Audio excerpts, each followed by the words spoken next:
Good morning, everybody. Thank you for being here today. If you want to follow along, we will be in the book of Genesis, Genesis chapter number 20.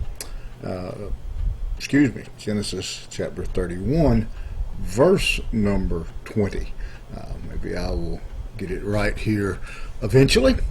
So, as we look at this, just going to look at these two verses today. It says, "And Jacob tricked Laban the Aramean by not telling him that he intended to flee.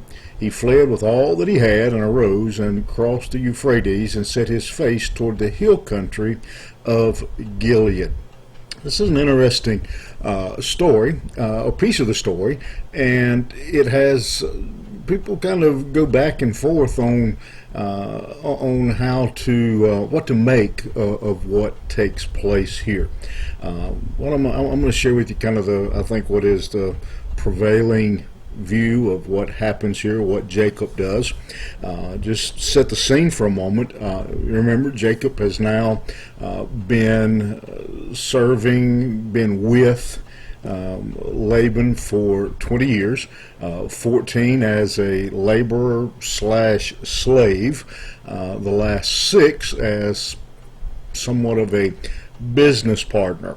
Now he wants to leave, and he is concerned, probably rightfully so, that Laban would not let him leave.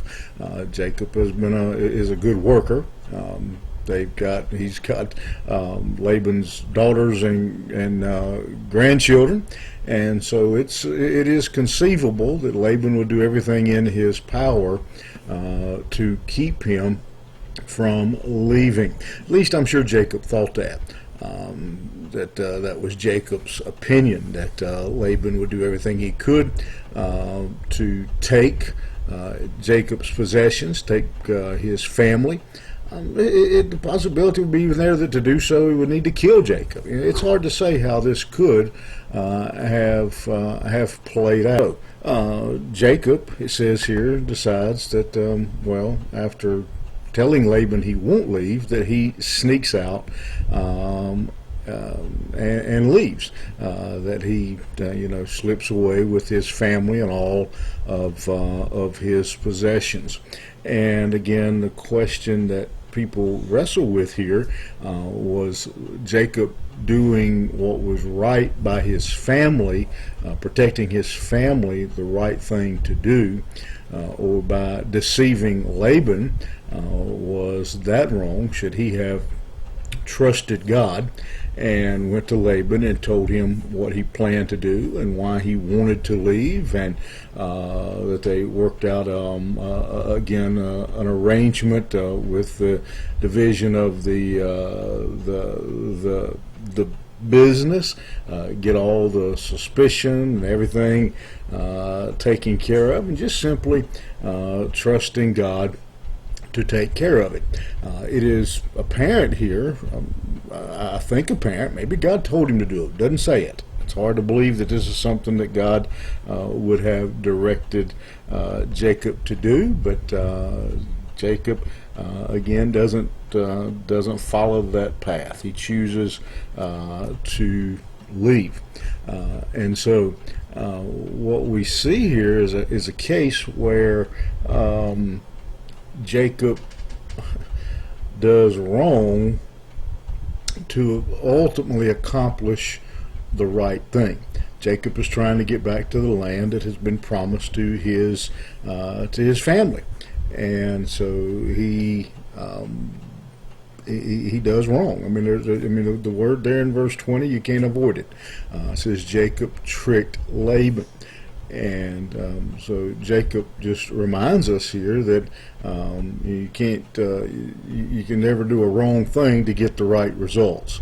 To pay your bills, you can't rob the bank, so to speak. And so we have to put our confidence in God. And we find ourselves, I think we find ourselves in this kind of situation, similar situations a lot of times. I heard the story, and I'm sure it's just a an example that it really didn't actually happen, of a man who was down on his luck, who was struggling financially, and it was a church that had their doors open, sign out front, to come in for prayer. And he went in to sit down to pray, and he sat down and he leaned on the pew, leaned down in front of him to pray. He opened his eyes and looked, and some lady had left her purse there. And the punchline to that story was, was this an answer to prayer or a temptation from Satan? And so we find ourselves, I think, in those situations many times, that we're faced with doing the wrong thing, with the idea that we can ultimately accomplish the right thing. And I don't think we can say that there's ever a time when that is the path that God would have us to take. And regardless of how you break out this verse, ultimately we don't seem to see any involvement of God, that Jacob doesn't consult God, that he doesn't trust God, that regardless of what you think of the wrong for right, whatever, the fact of the matter remains, we don't see Jacob being led, being guided by prayer, any way, shape, nor form does Jacob involve God in his decisions. And so that I think serves a good reminder to us. A couple of reminders: you can't do the wrong thing to try to get the right results. And ultimately, whatever way path you choose, it should be led by God. You think about it. Have a good day. We'll see you here tomorrow morning.